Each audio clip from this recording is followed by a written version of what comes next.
What is up, guys? Welcome to another video, and today we have got some more Need for Speed information, and the hype train is going off the rails. I do not know what to say right now. I am just in pure shock about Need for Speed 2015. And to add to that, we've got some more news today. So as well as having some new screenshots, which I'm going to show you towards the end, I actually was one of the only ones that noticed this in the Xbox press conference.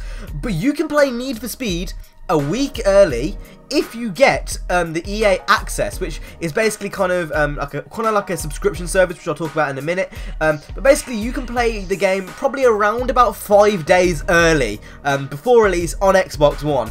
That is if you have an Xbox One, and we're going to go ahead, talk about that and how you can play the game early before anyone else. So without further ado, let's get straight into today's video.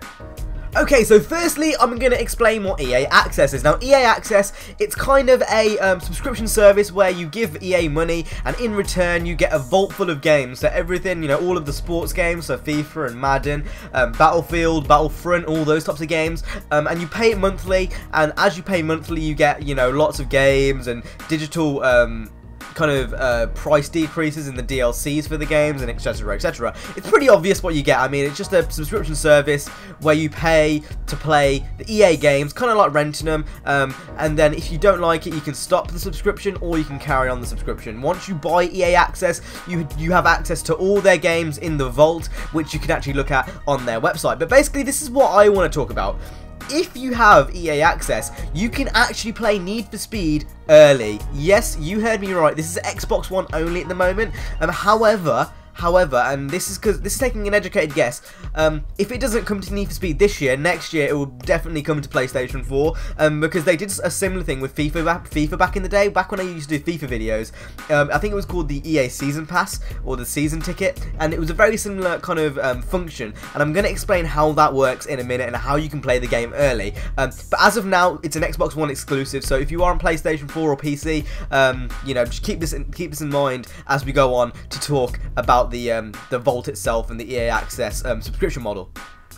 So essentially what you'll need to do is you'll need to subscribe to their service. This is available in the UK and the US, and I think a lot of other areas actually too. Obviously I only know about the US and the UK because I live in the UK, and they announced it at E3 in America saying it was available, so you'd have to check in your specific area if the service is available. But basically what you do is you pay your $4.99, or I think it's £3.99 for the UK, and you get access to all these games. Once you get access to all these games, you can download them and play them at your leisure for that month until the subscription is obviously until you need to renew the service.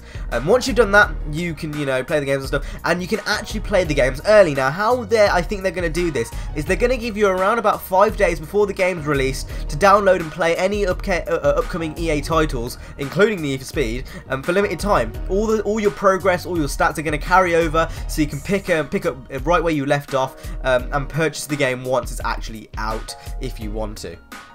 You do have to keep in mind, if the game isn't in the vault, then you can't play it, and that's not going to happen. But Need for Speed is definitely one of those games that you will get to play early if you own an Xbox One. I mean, $5, £3, it's really not that much to play Need for Speed early, so I'm looking very forward to actually playing the game early and seeing what this is all about.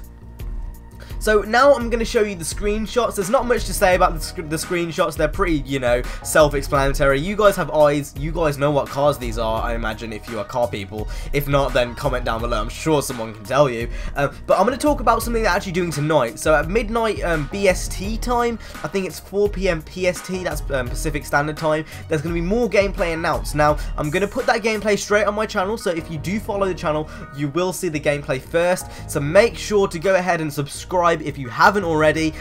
In addition to this, I imagine there's going to be more info announced over the next few weeks. I'm going to be covering this to shit. I Need for Speed is my jam, so I'm going to be covering this to absolute shit. I cannot wait to see what the game has to offer, but holy moly, everything from this E3 so far has been tremendous, and I cannot wait to see what the full game entails. Now, we do have, you know, the actual E3 floor show that's going to be starting soon, and obviously with that we're going to get like camera gameplay of the floor demo, which will be really cool to see. But as of now, this is all the info we need. If you want to get all the Need for Speed news as fast as you can, if you have a need for Speed info, then subscribe to the channel, and I will see you guys in the next video. If you haven't seen my analysis video, because it was taken down for a while by EA, if you just go on my channel, it'll be the last video I've posted on the channel, and you can go ahead and watch that. But